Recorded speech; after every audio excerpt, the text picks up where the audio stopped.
Kesempatan kali ini saya ingin sebenarnya bukan penguatan ya, karena saya yakin Bapak Ibu sudah eh, memiliki pemahaman yang kuat tentang unit ini. Namun saya ingin sekedar menegaskan ataupun menggarisbawahi beberapa aspek-aspek proses-proses terkait dengan yang sudah dilakukan oleh Bapak Ibu.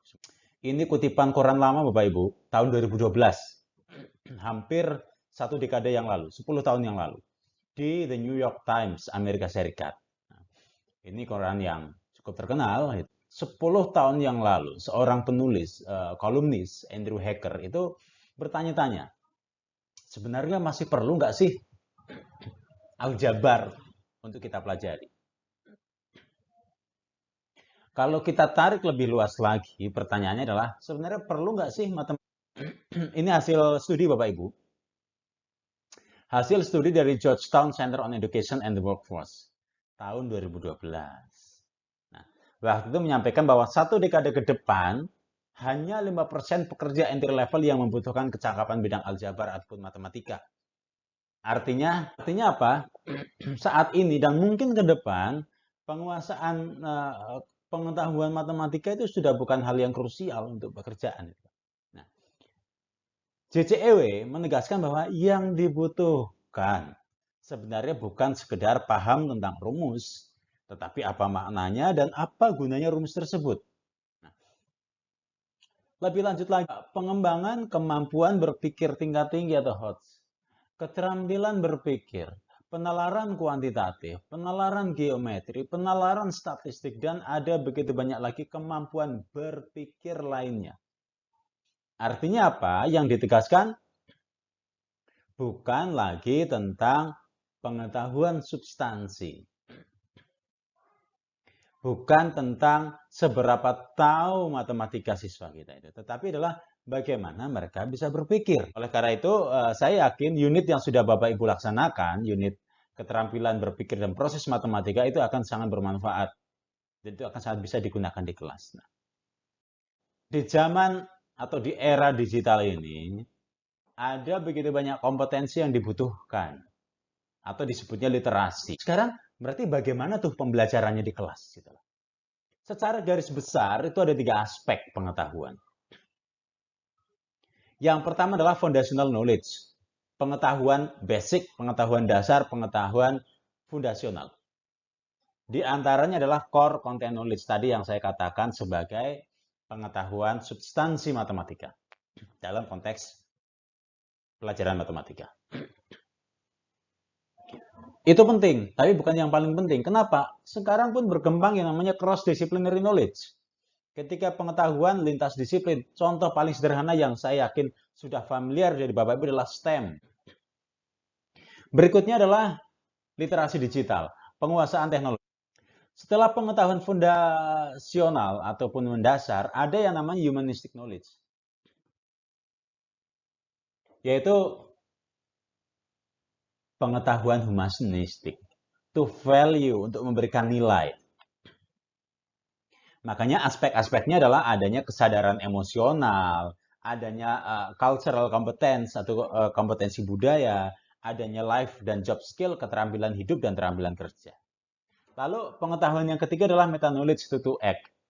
Di antara pengetahuan meta knowledge tadi itu ada kreativitas dan inovasi, ada problem solving, critical thinking, artinya pemecahan masalah dan berpikir kritis, dan ada komunikasi serta elaborasi.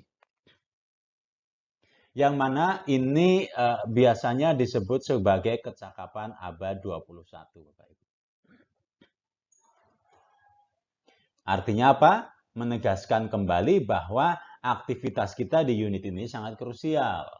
Karena di unit ini Bapak Ibu beraktivitas mempelajari, mendalami tentang keterampilan berpikir matematis. Sekarang mohon izin saya tampilkan ide tentang daya matematika atau mathematical power Bapak Ibu. Ini idenya dari NCTM awalnya, National Council of Teachers of Mathematics. Yang namanya berdaya matematika itu bukan sekedar menguasai kontennya, tetapi apa? Ada mathematical abilities. Artinya memiliki kecakapan matematika. Tidak hanya tahu konsepnya, tapi betul-betul memahami konseptualnya dan juga menguasai skillnya, keterampilan prosedural. Dan yang sangat penting adalah ada yang namanya standar proses. Ada beberapa di antaranya adalah pemecahan masalah, itu problem solving, itu sudah kita amati di unit ini. Reasoning atau penalaran, ide besarnya juga sudah dapat. Communication, komunikasi matematis, koneksi matematis, representasi matematis. Ini sudah banyak Bapak Ibu cermati dalam di unit yang sudah kita selesaikan. Mohon saya lanjutkan, ini saya yakin sudah sangat familiar bagi Bapak Ibu, ada taksonomi Bloom. Mulai dari yang paling awal adalah mengingat. Level berikutnya setelah ingat siswa bisa menjadi paham. Karena ingat atau bisa menyebutkan kembali belum tentu paham. Itu betul-betul hanya mengingat. Lagi, seandainya pun akhirnya paham, menerapkannya di kehidupan tidak mudah. Applying. Makanya memang levelnya berjenjang. Mengingat, memahami, setelah paham bisa menerapkan, bisa menganalisis, bisa mengevaluasi, dan pada akhirnya bisa mencipta, bisa kreasi. Keterampilan berpikir tingkat tinggi, maka ada di ranahnya mulai analisis sampai dengan mengkreasi. Ada di situ. Nah, sekarang dalam konteks pembelajaran matematika, kita mungkin dulu banyak menekankan pada pemahaman konseptual. Dan juga masuk pada anak harus lincah, harus lancar dalam berhitung. Yaitu kelancaran prosedural fluency. Tapi sekarang kita harus menegaskan bahwa penting sekali untuk mengembangkan strategi kompetensi strategik. Apa artinya? Anak bisa membuat model matematika, anak bisa merepresentasikan permasalahan matematika, anak bisa melakukan pemecahan masalah matematika. Ada juga adaptive reasoning, penalaran yang adaptif. Artinya adalah anak bisa selalu berpikir reflektif. Bisa menjelaskan, bisa menjustifikasi ide mereka. Oke, ini masuk akal enggak ya? Saya sampaikan ke teman. Oke, teman bisa menerima penjelasan saya enggak ya? Bisa dipertanggungjawabkan enggak ya? Itu adalah adaptive reasoning. Dan harapannya pada akhirnya ada disposisi yang produktif. Bahwa anak memiliki kesadaran bahwa matematika itu penting dan matematika itu bermanfaat untuk kehidupan mereka. Pada akhirnya tentu itu akan berkontribusi pada rasa ketertarikan mereka terhadap matematika. Sedikit mengulas kembali apa yang sudah Bapak Ibu lakukan selama di unit ini adalah Bapak Ibu sudah mempelajari dan beraktivitas tentang pemecahan masalah, tentang koneksi matematis, tentang representasi matematis dan komunikasi matematis, dan nantinya Bapak Ibu bisa membaca-baca secara mandiri, ada begitu banyak keterampilan berpikir matematis lainnya. Secara proses bagaimana pembelajarannya di kelas, Bapak Ibu sudah ada aktivitas penemuan, penyelidikan, nantinya kalau kita baca ada inquiry, ada eksplorasi, dan ada begitu banyak aktivitas lain yang bisa dilaksanakan di kelas. Namun mohon izin, sekarang saya hanya akan mengulas sedikit saja di sesi terakhir ini untuk menunjukkan ada contoh konkret loh ini, contoh nyata manfaat keterampilan berpikir matematis. Pada kesempatan kali ini saya ingin menggarisbawahi atau menyajikan contoh tentang pentingnya koneksi matematis. Siswa harus tahu rumus luas persegi panjang sampai dengan rumus luas trapesium. Ada banyak rumus yang dihafalkan. Begitu lupa rumus luas trapesium, sudah. Kemungkinan mereka menjawab benar soal yang diberikan itu sangat kecil. Nah, saya ingin menegaskan sekarang contoh konkret dari meningkatkan keterampilan koneksi matematis. Bahwa udahlah, cukup paham betul atau hafal betul rumus persegi panjang, luas persegi panjang, sudah cukup. Yang lainnya bagaimana Pak untuk bangun-bangunnya kita pakai koneksi matematis. Nah, berikut contohnya. Luas persegi panjang sudah hafal panjang kali lebar, atau kalau lupa juga menghitung banyaknya keramik di kotak itu. Mendatar ada 1, 2, 3, 4, 5, 6, 7. Ke atasnya ada 4, artinya ada 7 kali 4. Ada 4 baris, masing-masing baris berisi 7 kotak. Pada akhirnya disimpulkan panjang kali lebar. Dari rumus luas persegi panjang, kita akhirnya mengenal ada bangun segitiga itu. Secara visual bisa kita lihat bahwa oke, itu adalah setengah dari persegi panjang. Maka otomatis luasnya juga setengah dari luas persegi panjang. Yang pada akhirnya istilahnya kita ganti menjadi setengah alas kali tinggi. Udah, dari rumus persegi panjang kita sudah dapat rumus lainnya. Tidak perlu dihafalkan, dinalar saja. Oke, itu separuhnya. Maka separuhnya panjang kali lebar. Oh, berarti separuhnya panjang yang sini dengan lebarnya, dengan tingginya. Oke, itu bentuknya siku-siku. Pada akhirnya kita kenalkan bahwa rumus luas setengah alas kali tinggi berlaku sembarang segitiga. Mau segitiga lancip, mau segitiga tumpul, itu berlaku. Sekarang bagaimana kita menerapkannya? Bagaimana kita mengkoneksikannya? Bagaimana kita menerapkan koneksi matematis secara nyata? Sekarang kita lihat bangun di sebelahnya.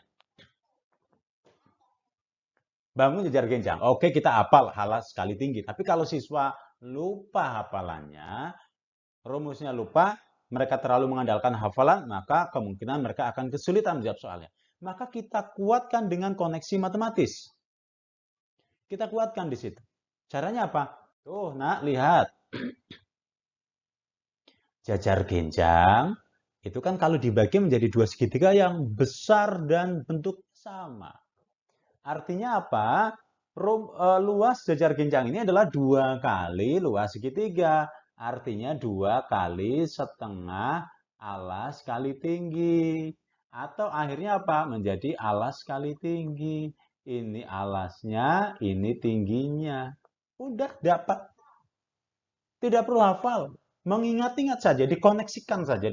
Anak yang tidak hafal rumus luas persegi panjang, tapi paham betul rumus luas persegi, dan kita kembangkan kemampuan koneksi matematisnya, bisa menyelesaikan. Oke, sekarang bagaimana untuk bangun berikutnya? Layang-layang. Oke, ini juga sama, kita bagi menjadi dua segitiga yang ukurannya sama. Sehingga ini adalah 2 kali alasnya yang ini. Tingginya yang ini.